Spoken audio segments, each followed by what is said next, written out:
nível de agregação e as quantidades envolvidas. Olha, quando a gente fala em nível de agregação, é isso que eu falei. Lembra que eu usei aqui a nossa canetinha como exemplo? Nós temos aqui, imaginem esse produto colocado na tela de vocês agora. Meu produto acabado, pense que seria lá a canetinha. O componente A é a nossa carcaça. O componente B é a nossa ponteira. O componente C é a nossa tampinha final. Aquilo que a gente comentou com vocês aqui, né? Então, ó, a opção 1, a opção 2 e a opção 3. E aqui tem uma divisão do que a gente chama de mix, que eu citei com vocês na aula passada, né? Dentro dessa previsão, dentro desse consumo médio, ó, a opção 3 é consumida em 50% dos casos. Em 40% dos casos se consome a opção 2. E em 10% dos casos a opção 1. Então ele faz essa divisão, esse mix de produtos, de componentes que ele pode fazer. Então, produtos acabados, ó, eu tenho lá, nesse caso específico aqui mostrado, então eu tenho lá, o primeiro componente eu tenho 3 itens. O segundo componente eu tenho 2 itens. O terceiro componente, 3 itens. Então, eu tenho 18 modelos diferentes possíveis, né? Eu posso montar a opção 1 com a opção 1 com a opção 1, posso montar a opção 1 com a 1 e a 2 aqui, posso montar 1 e a 3 aqui, posso montar 2, 1, 2, 1, 2 e assim por diante, certo? A gente tem 18 variações possíveis. Mas quantos componentes diferentes a gente tem? Quantas variedades de peças a gente tem? A gente só tem 8. O que vai diferenciar é a montagem, porque eu só tenho 8 tipos de peças diferentes.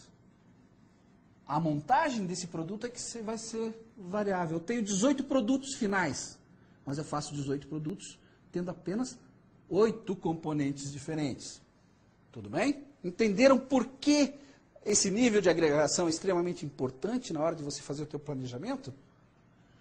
Agora imaginem que quando se faz isso na mão, dá para ter uma ideia de como a gente trabalharia. Num exemplo como esse, numa canetinha como essa, é muito simples. Agora vamos imaginar uma bomba injetora com 700 itens. Vamos imaginar um veículo com 2.830 itens. Vamos imaginar um televisor com 40 itens e assim por diante. Essa diferença aqui vai determinar muito o teu nível de certeza e a rapidez de programação. E o tempo, que é o segundo fator citado nessa diferenciação toda, né, nessa estruturação toda. Então, a unidade de tempo para cada intervalo do plano e a amplitude, né, o horizonte de análise de cada plano. Olha, eu estou fazendo um plano que ele está analisando programação para os próximos 3 meses. Mesmo tendo encaixes diários ou semanais, ou mesmo havendo um reajeito semanal, né, uma reprogramação, um replanejamento semanal, eu já estou fazendo a programação para um horizonte de 3 meses. É diferente de fazer uma programação para 2 semanas, para 3 semanas, né, seriam 3 períodos. Quando estou falando em 3 meses, nós estamos falando em 12, 13, 14 períodos, dependendo dos meses em questão.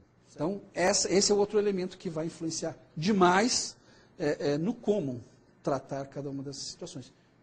A diferença crucial no processo de planejamento é uma diferença muito grande entre a puxada e a empurrada, né? O planejamento, o volume de cálculos a serem feitos na empurrada é extremamente superior ao número de cálculos feitos na puxada. E cuidado, temos que ter muito cuidado nesse momento. O planejamento dos tempos deve estar subordinado ao caminho crítico da produção do item. O que é esse caminho crítico? Vamos entender, todo mundo conhece os gargalos, os caminhos críticos. Qual é o caminho crítico dessa peça? Pensa o seguinte, olha, o meu produto final está sendo pedido um lote de 20 unidades. Tudo bem? Eu tenho uma jornada diária de 8 horas por dia. Qual é o caminho crítico nessa peça? O planejamento todo deve ser iniciado, deve estar subordinado a este caminho crítico. Então, vejamos o seguinte. Ele é composto por dois componentes. Um componente A e um componente B. O componente A leva 1 hora por unidade para ser fabricado. São 20 unidades no pedido, então ele vai levar 20 horas. 20 horas com mais 4 dias, quanto daria? Nós temos lá 8, 16, 32. 32 com 20, eu teria aqui 52 horas para obter esse lote de 20 unidades. E aqui? Aqui eu tenho 2 caminhos também. Ele também bifurca. Ele também tem. Então eu vou ter que ver a bifurcação dele aqui. Meia hora por unidade. E eu tenho 1 dia por lote. Ou seja, as 20 eu faço em 1 dia. 1 dia são 8 horas. 20 vezes meia hora, eu tenho 10 horas. Logo, eu tenho 18 aqui. E na outra? Na outra são 2 dias por lote, são 16 horas ali. E são 3 horas por cada unidade. 3 vezes 20, 60. 60 mais as 16, 76. 76 horas. Contra 18, qual é o caminho crítico? É o de 76. Então, eu já defini qual é o caminho crítico. Meu caminho crítico é esse aqui. Esse não pode atrasar, porque se ele atrasar, atrasa toda a minha estruturação do pedido. 76, mais 2 horas por unidade. 20 unidades, eu tenho mais 40 aqui. 40 com 76, nós temos 116.